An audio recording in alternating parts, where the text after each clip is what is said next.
Deməli, əziz tələbələrim, mövzumuz çoxbucaqlılar və dördbucaqlılardır. İlk addım ondan ibarətdir ki, bu 8-ə, 9-a, 10-a, 11-ə hamı üçün yararlıdır. İkinci addım, biz nə zaman fiqura qabarıq, nə zaman fiqura qabarıq olmayan deyirik. Yəni, fiqurumuz bizim 2 yerə bölünə bilər, istənilən fiqur.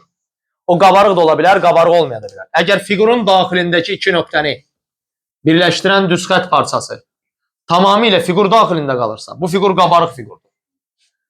Əgər fiqurun daxilindəki hər hansı 2 nöqtəni birləşdirən düz xətt parçası fiqurun tamamilə daxilində qalmırsa, bu zaman bu qabarıq olmayan fiqurdur. Bu qabarıqdır, bu qabarıq olmayandır.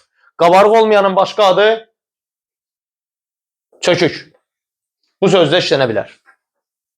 İndi biz qabarıq və qabarıq olmayan çoxbucaqlılara ayırd eləyək. Məsələn, hər hansı bir çoxbucaqlı verilir. Biz hardan təyin eləyək ki, bu qabarıqdır yoxsa yox?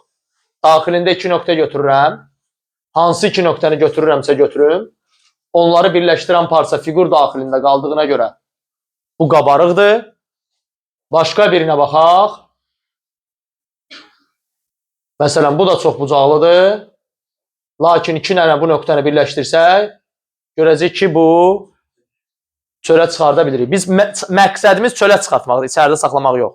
Məsələn, uşaqlardan bəziləri deyər ki, müəllim, bunları birləşdirsəm daxildə qalacaq. Deməli, qabarıqdır. Məqsədin daxildə saxlamaq yox, məqsədin çölə çıxartmaqdır. Bacara bilmirsənsə bunu, deməli, bu qabarıqdır. Bacarırsansa, deməli, çöküşdür. Və biz qabarıq çoxbucaqlılardan danışacağıq. Qabarıq çoxbucaqlılarda bu A-dır, B-dir, bunlar təpədir. Təpələri birləşdirən düz xətt parçası isə tərəfdir.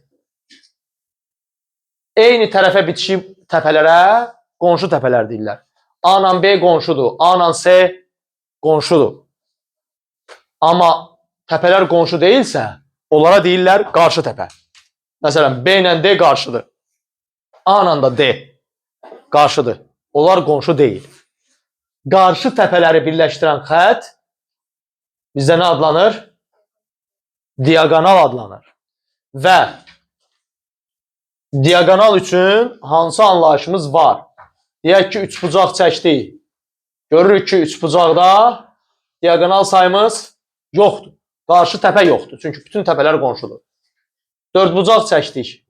Hər hansı bir təpədən diaqonal çəkmək istəyirəm. Burada birini çəkə bilirəm. Məsələn, beşbucaq çəkdik. Beşbucaqda bu təpədən diaqonal çəkmək istəyirəm. Biri budur, biri budur. Burada bir təpədən birini çəkdim. Burada bir təpədən ikisini çəkdim. Və bunları çəkə-çəkə görürəm ki, hər dəfə diaqonal sayı çoxbucaqlının təpə sayından 3 dənə az olur. Ona görə də deyirəm ki, bir təpədən çıxan diaqonal sayı neçə bucaqlı olur olsun, n çıx 3 ilə tapılacaq. 100 bucaqlıdırsa 100 çıx 3-dür, 40 bucaqlıdırsa 40 çıx 3-dür. İndi, bəs soruşuruq, niyə bu belədir? Səbəb, hər bir təpənin 2 dənə qonşusu var. Onlara diaqonal çəkmək olmur. Biri də özü var. Yəni 3 dənə nöqtəyə diaqonal çəkmir. İndi biz bütün anlayışları kəşf edə-edə davam edək. Hamısını kəşf edə-edə davam edək. Görək ki, söhbət nədən gedir? Addım 1. Bizi maraqlandırır bütün diaqonalların sayı. Məsələn, beşbucaqlıda bir təpədən 2 diaqonal çıxır. Mən də fikirləşirəm ki, əgər bu bir təpədən 2 diaqonal çıxırsa, götürün bu 5 dənə təpə var, hərəsindən neçəsi çıxır? İkisi çıxır, 5-i vurum 2-yə, alım neçə? 10. Ancaq görürəm ki, buradan da çəkdim, buradan da çəkdim, başqa diaqonal yoxdur. 1 diaqonal, 2 diaqonal, 3, 4, 5. Diagonalların sayı oldu 5. Mən 10 gözləyirdim. Bu elədi 5. Fikirləşirəm bu nətər oldu axı? Niyə belə oldu? Sonra ağlıma gəlir ki, mənim A-dan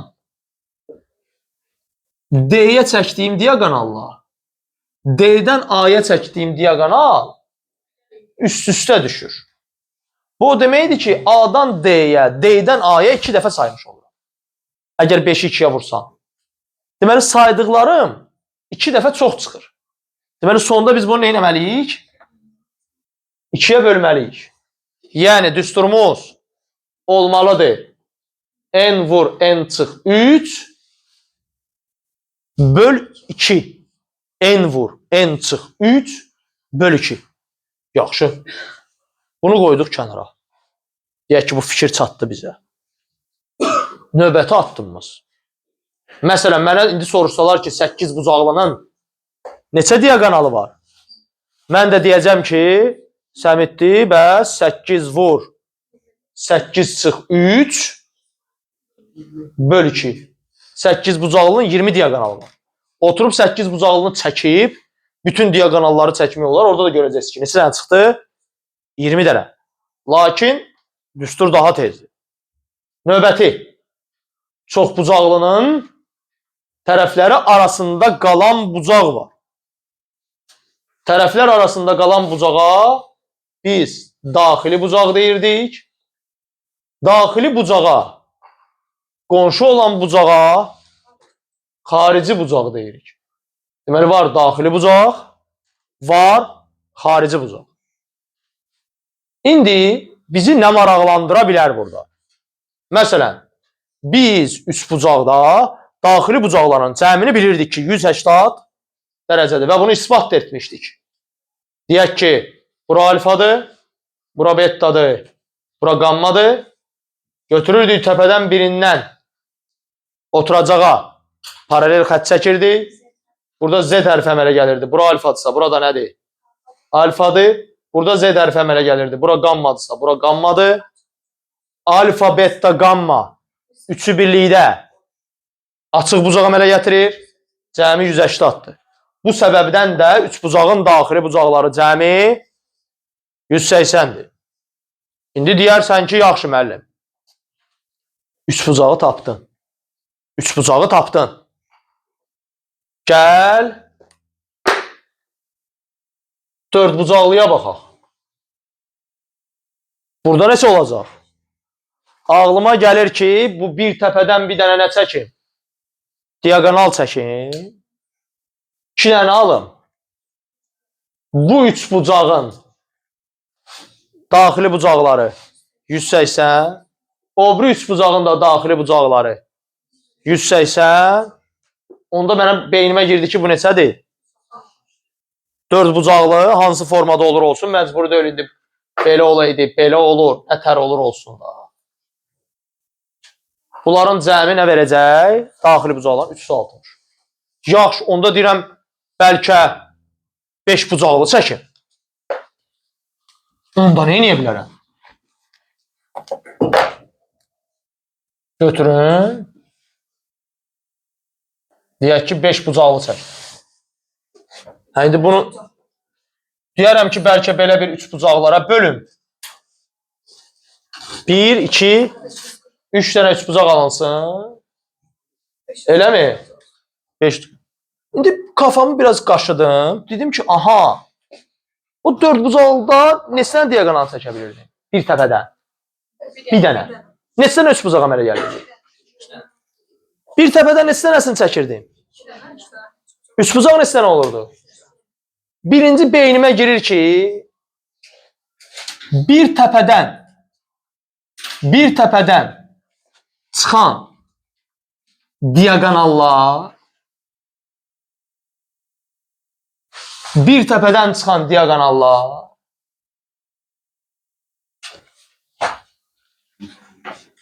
n çıx 2 sayda 3 bucaq əmələ gətirir. Bir təpədən çıxan diagonalların əmələ gətirdiyi 3 bucaq sayı əmələ gətirdiyi 3 bucaq sayı En çıx 2-dir. Niyə? En çıx 2-dir. Gördünüz? Bir dənə çəkmişdim. Neçə üçbucaq əmələ gəlmişdi? İkisi bir dənə artıq. 2 dənə çəkdim. 3 artıq. Məsələn, 6 bucaqlı çəksək və buradan biri, buradan biri. 3 dənə diagonal çəkə bilirəm, amma 3 bucaq neçə dənə düzəlir? Eləmi? Hər dəfə bir dənə çox düzəlir. En çıx 3-dən bir dənə çox neçə eləyir? En çıx 2. Aha. Deməli 3 bucaqların sayı oldu en çıx 2. Onda daxil, hər 3 bucağında daxili bucaq cəmi neçə idi bizdə? Bax, burada məqsəd təkcə bu dərsi öyrənmək yox. Müəllimin tərzinə fikir verir. Görür müəllim necə düşünür və istənilən dərsi də eyni cür düşünərək yazmalısan. Elə eləyəcəksən, səndən güclüsü olmayacaq. Deməli, onda bütün daxili bucaqların cəmi 180 vurulsun en çıx 2-dir. Niyə? Neçə dənə 3 bucaq var? En çıx 2 dənə. Vururuq bunu nəyə? 180. Hər 3 bucağın daxili bucağı deyərsiniz ki, başqa cür göstər. İndi başqa cür göstərəcəm.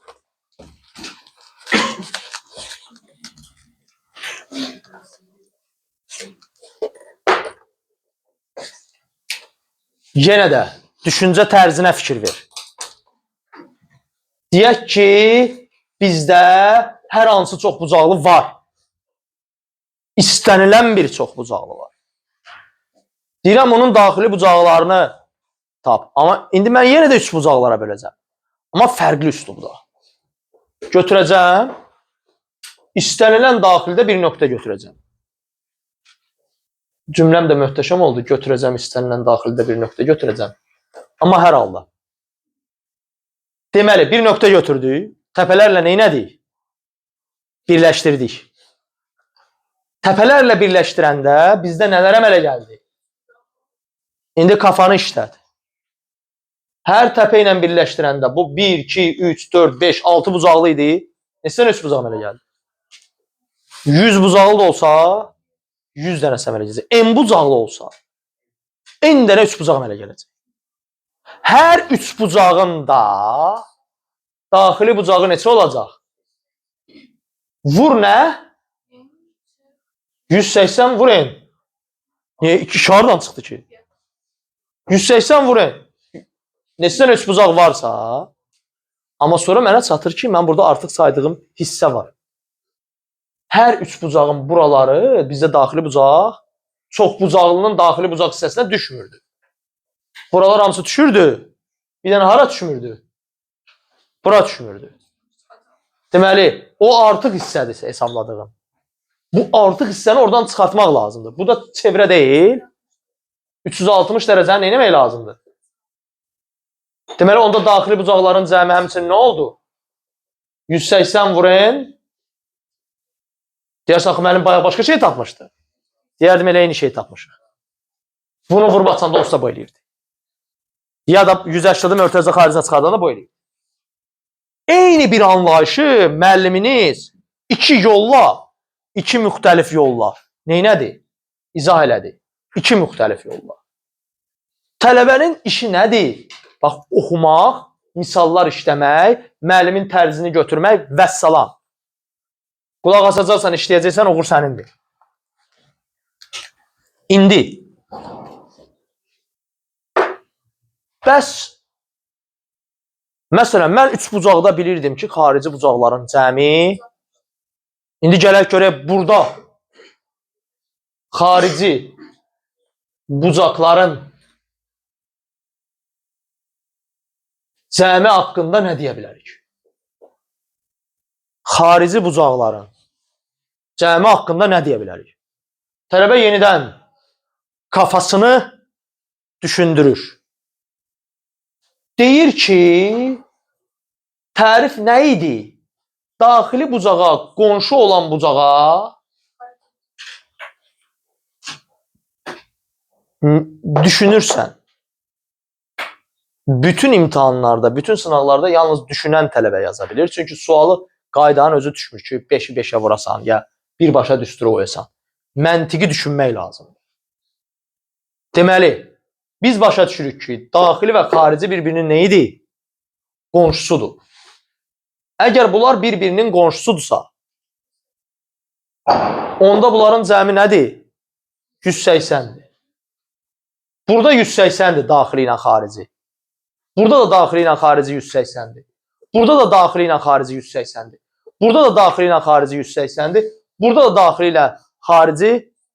Bu nə deməkdir? Oturub bütün daxililərlə bütün xariciləri toplasan, bütün daxillərlə fikrimizi bura toparlayaq. Bütün xariciləri toplasan 180 vur n almalıyam. Çünki burada 180 elədir. Burada 180 elədir. Mesela 6 bucaqlısa 6 dənə 180'dir. 20 bucaqlıdırsa 20 dənə 180'dir. Bunu dərk edən tələbə ki, aha, dedi ki, bəli müəllim, çatdı mənə. Onda nə edir? Daxili bucaqların cəmini onsuz da bilir. Daxili bucaqların cəmi nədir? 180n. Bir dənə qaldı bütün xaricilər. Verməlidir nə? 180n. 180n'lər nədir? Getdi, 360'ı bu tərəfə atdıq. Bütün xaricilər bərabərdir 360. Razı mı? Və bunu əgər tələbə özü kəşf eləsəydi, bir daha deyirəm, riyaziyyatda sizin ixtira eləməyə şansınız yoxdur, amma kəşf eləməyə şansınız var. Ki, qaydaları siz özü sıfırdan kəşf eləyə bilərsiniz. Müəlliminiz də en qədər qaydanı özü sıfırdan kəşf eləyir. Bunu kəşf eləyən adam öz gücünə inanır və bilir ki, nə misal düşür düşsün, nə edəcək? Yazacaq. Xarici bucaqların cəmi oldu 360. İndi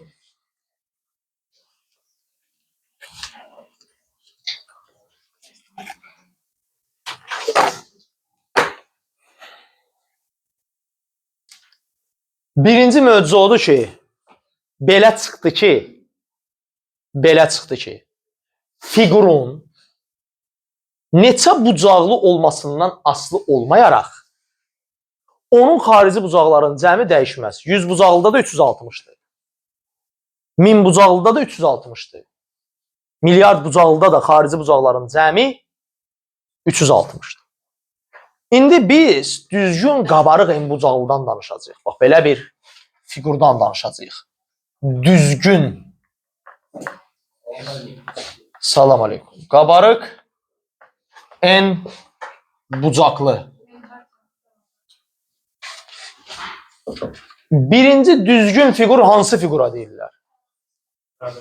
Bu fiqur elə bir fiqurdur ki, onun həm tərəfləri, həm də bucaqları bərabərdir.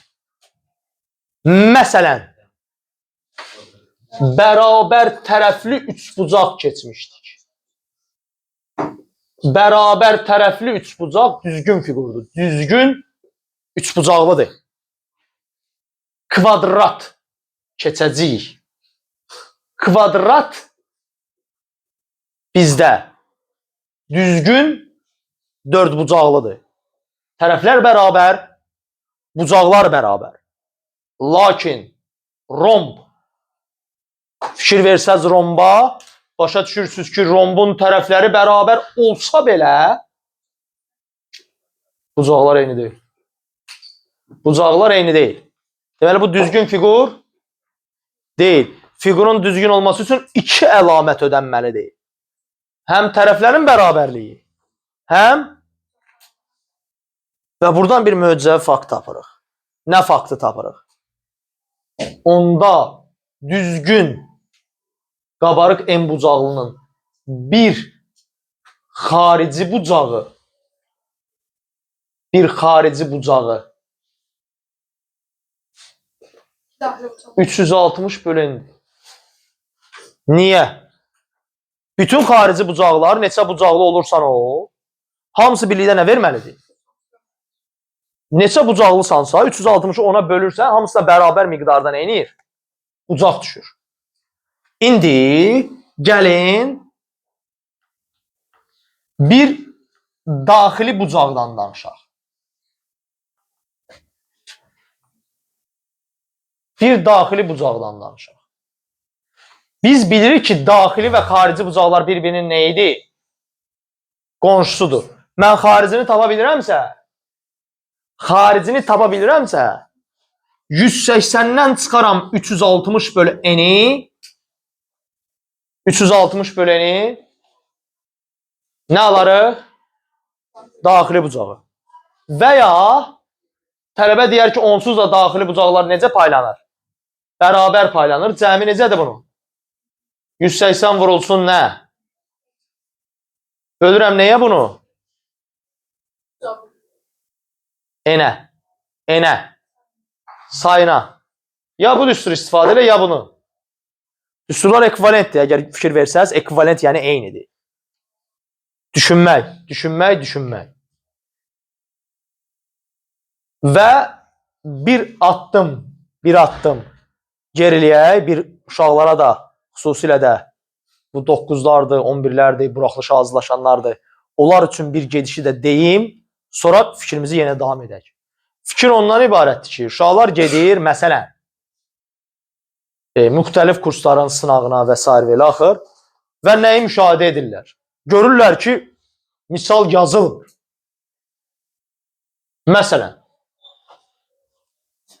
9-lara salınan suallardan birini deyim. Sual belədir. Buradan bir ABC üçbucağında bir BK medianı çəkilib, AK medianı çəkilib. Bunlar bərabərdir.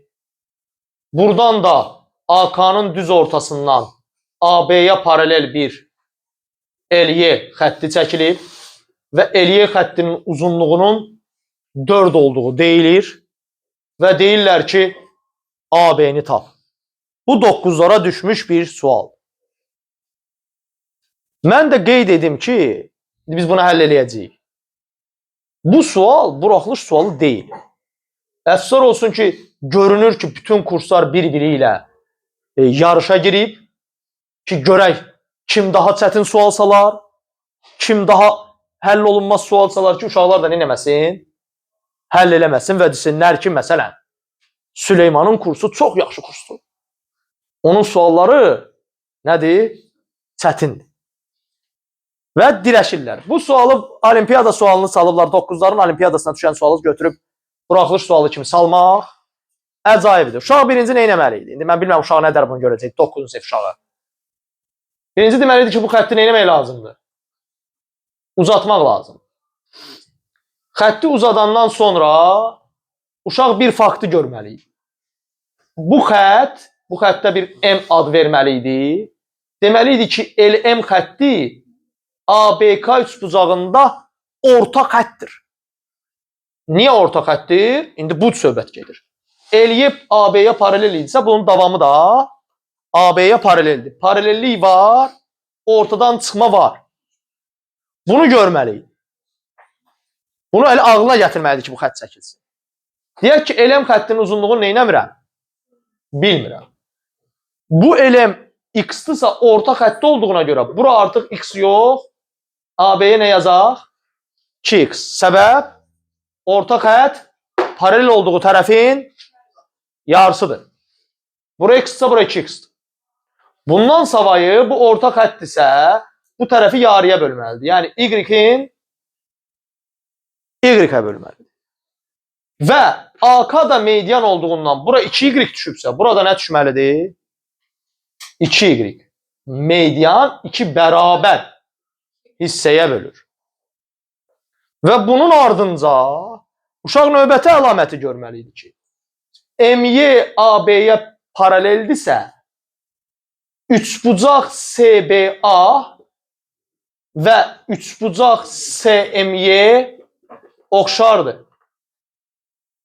Və oxşardılarsa adlandırmada düzgün qoşmaqla.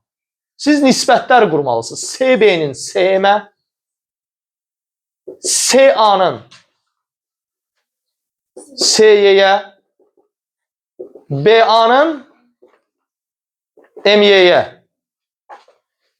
CB bizi 4Y-dir. CM 3Y-dir. CA ilə CY-ni olsa bizdən soruşmurlar. BA 2X-dir.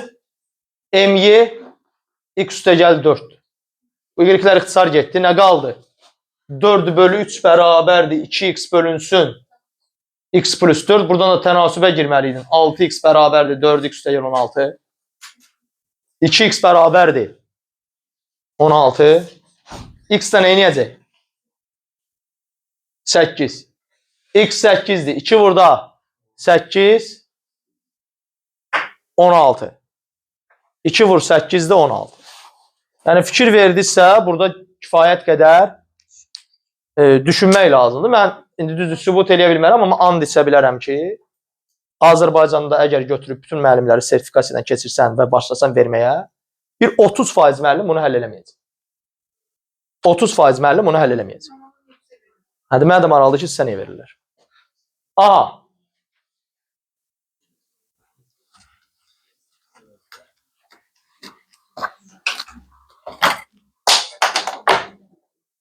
A. İndi davam edək. Biz fikrimizi davam edirik. Mən sadəcə nəyi göstərməyə çalışdım ki, uşaqlar o səviyyəyə çatmaq üçün uşaq üzərində işləməlidir və buna vaxt lazımdır. Bir günə, 2 günə bunu öyrənə bilməz. Ona görə də heyfslənmir ki, mən bir günə onu həll edə bilməliyim. Aha. İndi biz daxili bucağı tapa bilirik, xarici bucağı tapa bilirik və s. və ilə. Bunlar bizim məsələyə tətbiqdə nəyə lazımdır?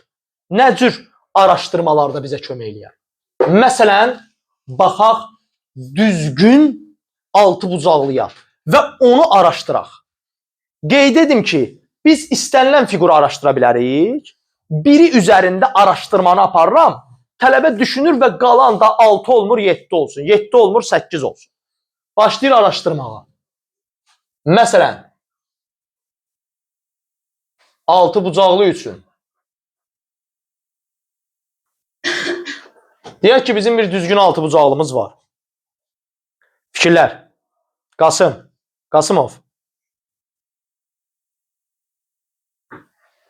Deməli, düzgündürsə bunun hər tərəfi nədir? Eynidir. Eynidir. Mən bunun xarici bucağını tapa bilərəm. Bilirəm ki, xarici bucaqların cəmi 360-dır. Bunu böləcəyik niyə? 6-ya. 360-ı 6-ya bölsək, xarici bucağı tapacağıq. Onda daxili bucağı tapacağıq. 120. Bütün daxili bucaqlar 120-dir. Sonra biz diagonallar çəksək, bir təpədən çıxan diagonallar. Başa düşəcək ki, diagonal 3 dənə olsa da növü 2 dənədir. Bu diagonal və bu diagonal bir-birinə bərabərdir. Niyə? Bura A, bura A, bura nə? 120, bura A, bura A, bura 120. TBT əlamətinə görə, tərəf bucaq tərəf əlamətinə görə üçbucaqlar konqurentdir. Bu diagonal və bu diagonal eyni boydadır. Bunlara deyəcəm kiçik diagonal.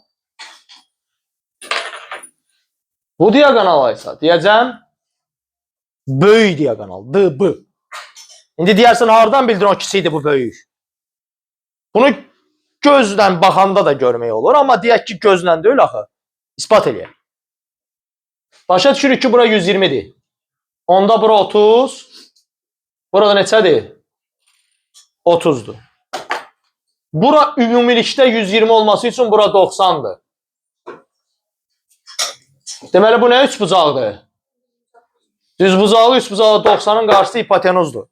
Hipotenuz burada ən böyük xəttdir. Bunu bildik. İndi ardına fikir ver. Bu neçə dərəcəlik bucaq idi? 120. Bu üç bucaq və bu üç bucaq TTT əlamətinə görə kongruentdir. 3 dənə tərəf, burada da 3 dənə tərəf eynidir. Üç bucaqlar kongruentdirsə, buradakı bucaqla buradakı bucaq eyni olmalıdır. Bura 120'dirsə, bura 60'dır. Burada nədir? Bura 60, bura 30'dursa, bura. Bura 60, bura 90'dırsa, bura. Hə, nə olsun? Deməli, burada biz nə üç bucaq aldıq? 30, 60, 90 üç bucaq aldıq. Yenə də düşünün, incəliyi düşünün. 30, 60, 90. 30, 60, 90 üç bucağında 30 dərəcəlik bucaq qarşısındakı katet hipotenuzun yarısına bərabərdir dəniz. Və bu səbəbdən də 30'un qarşısı A-dırsa, bura nədir? 2A-dır. 60'ın qarşısı isə hipotenuzun yarısının kökdə 3'üdür. 2A'nı yarıya bölürəm. A kök 3. 2 dənə fakt tapdıq. Düzgün altı bucaqlı üçün böyük diagonal tərəfin 2 qatı, kiçik diagonal tərəfin kök 3 qatıdır. Bunları mən əzbərdən bircə saniyəyə də deyə bilərdim. Amma bu elm deyil, bu riyaziyyat da deyil. Əgər adam əzbərdən bunu bilirsə və hardan gəldiyini dərk eləməyibsə, o riyaziyyatı bilmir. Yalandan 3 dənə anlayış əzbərləyir. Başa düşməlidir ki, söhbət nədən gedir. İndi bunu bildik. Gəlin nəyi kəşf eləyək indi? Bunun sahəsini tapaq. Sahəsini. Görən nətər tapa bilərik. Ağlımıza gəlir ki, bu düzgün altı bucaqlıdırsa, buradan bir diagonal çəkin, buradan bir diagonal çəkin, buradan da birini çəkin. Bu diagonallar gəldilər bir yerdən neynədilər? Kəsişdilər.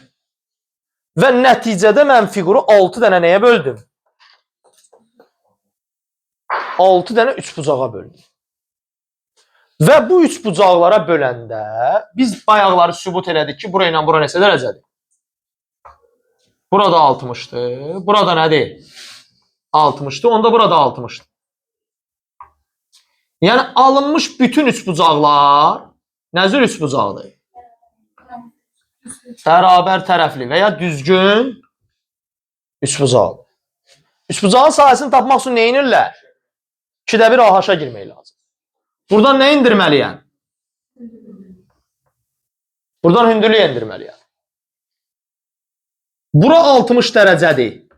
Bura A-dır. Bura A-dır. 60 dərəcəlik bucaq qarşısındakı katet hipotenuzun yarısının kökdə 3'üdür. Bura A bölü 2 vur. Onda üç bucağın sahəsi, fikrimiz burada. 2də 1 tərəf vur A kök 3 bölü 2. Yəni A kvadrat kök 3 bölü 4. Bu hansı üç bucağın sahəsidir? Bərabər tərəfli. Və belə bərabər tərəfli üç bucaqlardan burada 6 dənədir. 6 dənə burada bərabər tərəfli üç bucaq var. Və bu səbəbdən də sahəni tapmaq üçün biz bunu nəyə vuracağıq? 6'ya vuracağıq. Onda 6 bucaqlının sahəsi bunu 6'ya vuranda 6 ilə 4 ixtisar gedəcək. Qalacaq 3 kökdə 3 A kvadrat bölü 2. Bunu görmək vaxt alardı.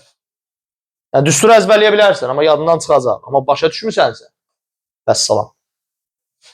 İndi perimetrində bunu tapa bilərik. Bunun perimetri 6A'dır. Bunun daxilinə və xaricinə çəkilən çevrənin radiuslarını da tapa bilərik. Gəlin tapaq.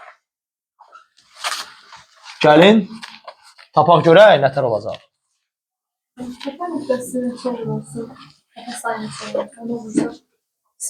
Əgər səndə bərabər tərəfli üç bucaqlar anlarsan. 7 bucaqlı da bərabər tərəfli alınmayacaq. Çünki bu 60-60 alınmayacaq. Razı?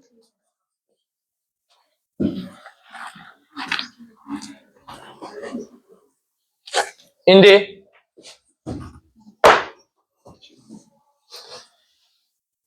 ümid edək ki, fikirlər buradadır. Ümid edək ki, fikirlər buradadır. Belə bir gediş eləyək.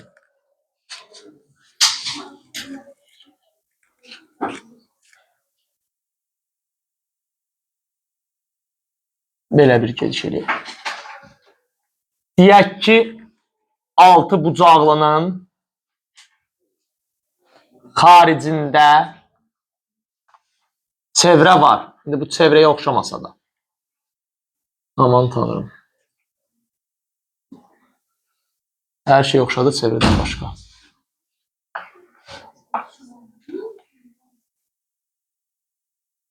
Kimsə mənim yadıma salar ki, mən bu dərsə sirkuli gətirim də, pərgar.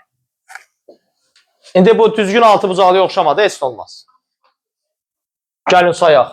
1, 2, 3, 4, 5, 6. 6 bucaqlı olmağın 6 bucaqlıdır. Sadəcə düzgündür.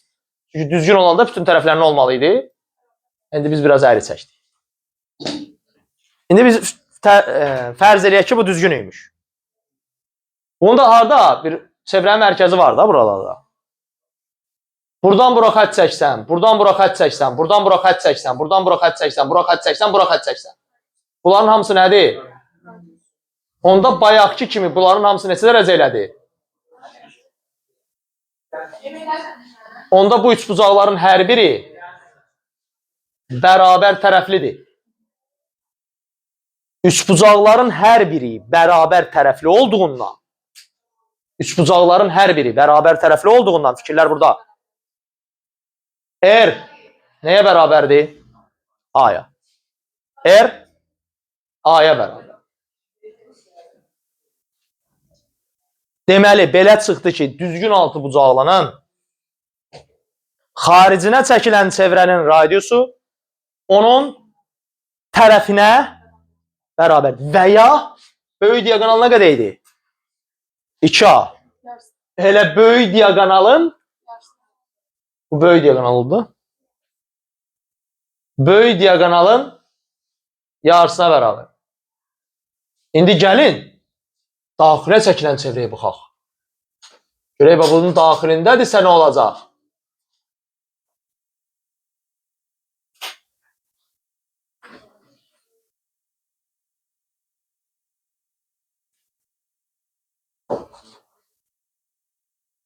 A. Yenə də şəklimiz səliqəsiz olsa da ümumi qaydanı düzgün başa düşmək lazım. Aha. Yenidən 6 bucaqlıdır.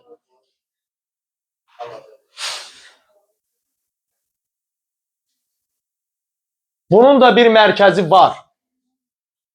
Mərkəz varsa, biz yadımızdadırsa, toxunana çəkilən radius ona nədir? Perpendikulardır. Buradan bir radius çəksəm, radius toxunana perpendikulardır. Buradan 3 bucaq düzəltsəm, biz bayaqları ispat elədik ki, bu necə 3 bucaqdır? Bərabər tərəfli 3 bucaqdır. Və buradakı R-də həmin o bərabər tərəfli 3 bucağın hündürlüyüdür. Hündürlüyü də biz bayaqları tapdıq. Necə tapdıq hündürlüyü? A kök 3.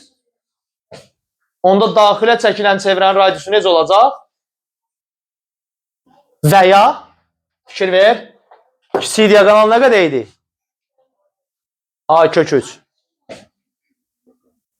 Burada incəliyi duymaq lazımdır ki, riyaziyyat gözəldir. Simmetriyası var. Xaricə çəkilən böyük diagonalın yarısı oldu. Daxilə çəkilən kiçik diagonalın yarısı oldu. Biz 6 bucaqlını araşdırdıq. Mən sadəcə göstərdim ki, necə araşdırılır.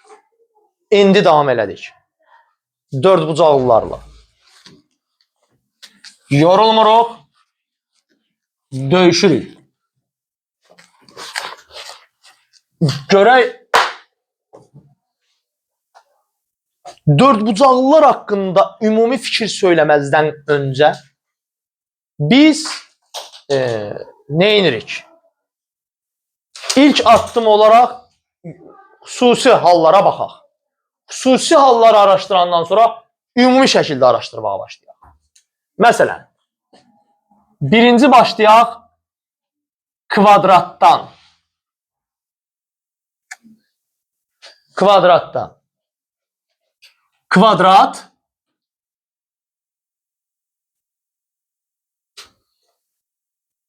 bütün tərəfləri bərabərdir, düzgün fiqurdur. Bunun perimetri bizə aydındır. 4A. Sahəsi də bizə aydındır. A-nın kvadratı. Diagonalı 2 dənədir. Və burada bir möcüzə var. Birinci. Diagonallar bir-birinə perpendikulardır. Bu bir fakt. Diagonallar kəsişəndə yarıya bölünür. Bu ikinci fakt. Diagonallar bir-birinə bərabərdir. Üçüncü fakt. Perpendikulardır. Bərabərdir. Kəsişəndə yarıya bölünür. Diagonallar bucağı da 45'in 45'e bölür. Yəni tənböləndir. Deməli, kvadratın diagonalı haqqında biz nələri gördük? Gördük. Kvadratın diagonalları perpendikulardır. Kvadratın diagonalları bərabərdir. Kvadratın diagonalları daxili bucağın tənbölənidir. Və dördüncü kvadratın diagonalları kəsişəndə yarıya bölünür. Kvadratın diagonalını nə tər tapaq? Keçək Pifagor tereminə. D-nin kvadratı bərabərdir A kvadrat üstə gəl. A kvadratı. Yəni D-nin kvadratı nədir? Burada 2 dənə avtomatik düstur çıxdı. 2 dənə. Bir diagonalı tapdıq. Sağdan da soldan da nə tapaq? Kök tapaq. Diqqətli olaq. Kökka. Bir də biz A-nın kvadratını buradan tapsaq, A-nın kvadratı nə idi bizdə? D kvadrat böl 2'dir. S nədir bizdə? A kvadrat. A-nın kvadratı nədir bizdə? D kvadrat böl 2. D kvadrat böl 2. Möcüzəvi növbəti düstur. Gəl bunu ayrıca yazaq. D kvadrat böl 2. Tələbə, bunların hamısını araşdırmalısan. Və hər şey, bir daha təkrarlayıram, əziyyətin üzərindədir. Bir mənalı olaraq əziyyət çəkən tələbə var və ya yatan tələbə var. Vəssalam. Ya uşaq yatır, öyrənmir, sonra da deyir ki, riyaziyyat mənim başıma girmir. Əziz tələbələrim, bir başa girməsi üçün onun başa girməyə şərait yaratmaq lazım. Şəraiti necə yaradırsa? Düşünərək, oxumağa çalışaraq, bunu sən eləməyəcəksənsə, əziyyət çəkməyəcəksənsə, nəticə göstərməyəcəksən. Aha. Başqa variantı da yoxdur. Həyatda da uğur qazanmağın mümkün deyil. İndi en qədər adam deyə bilər ki, Süleyman müəllim oxumaqla deyil, eyni nümunəni mən tam əksində deyim, oxumaqlandır. Biz oxumuşuq, nəticəmiz var, özümüzü çox rahat hiss edirik. İndi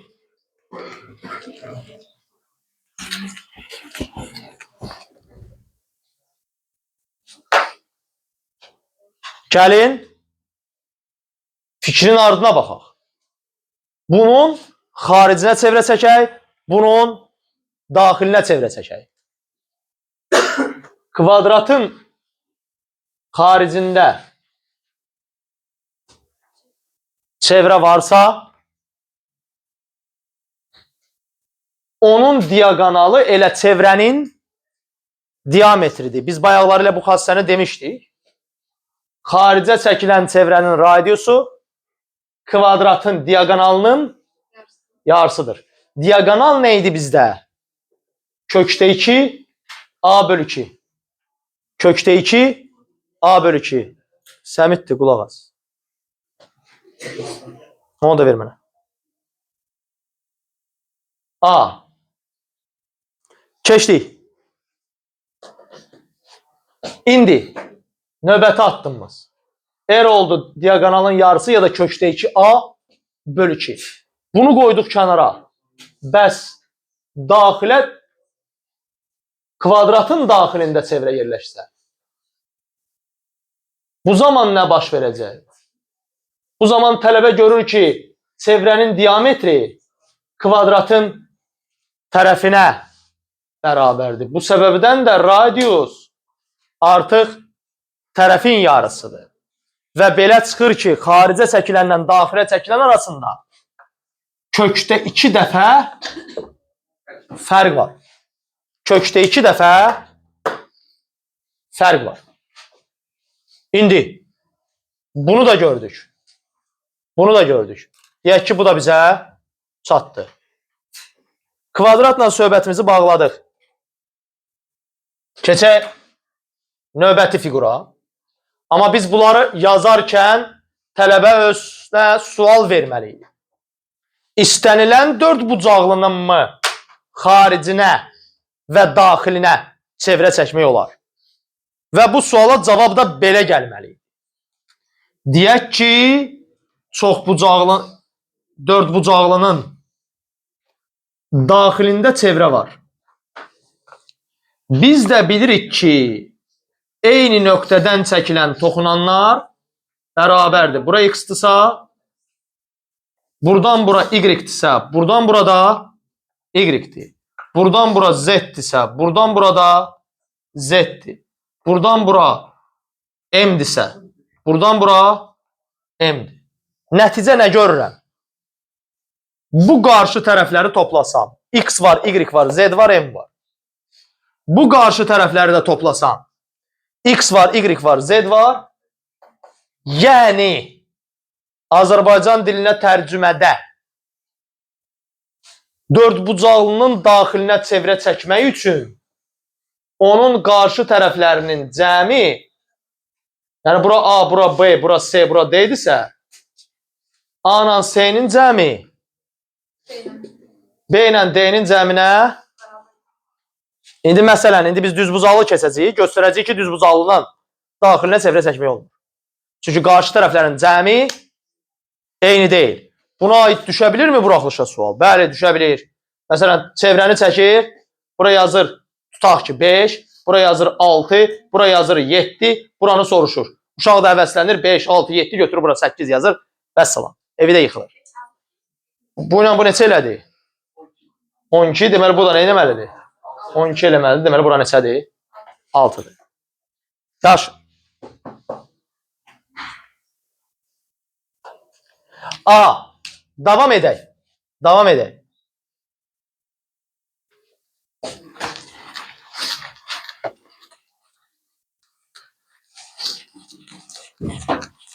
Növbəti.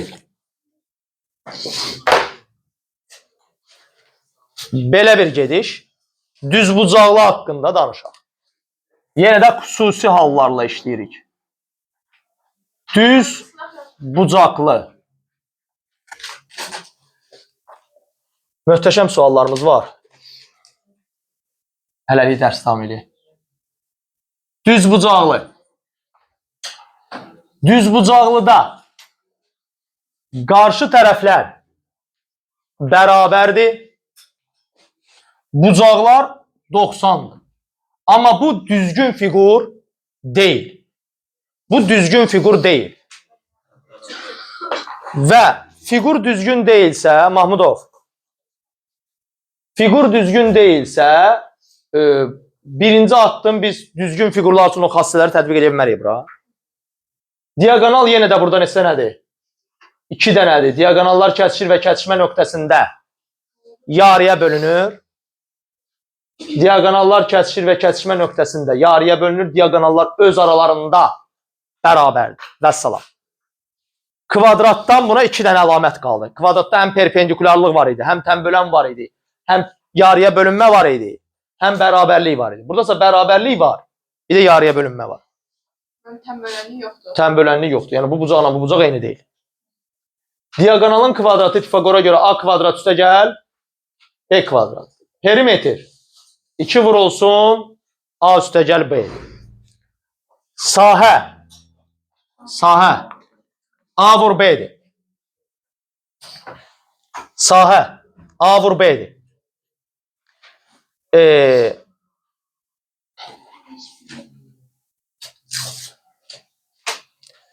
Keçək.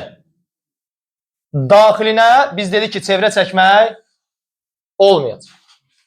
Xaricinə çevrə çəkmək mümkündür və xaricə çəkilən çevrənin də indi bu düzbucaqlıya oxşamasa da yenə də diagonal diametrlə eynidir. Yəni xaricinə çəkilən çevrənin radiusu nəyə bərabərdir? Diagonalın yarısına. Diagonalın yarısı. Dördbucaqlı hissəsinin biz mövzusunu davam eləyəcəyik. Burada part 1-də dayanaq.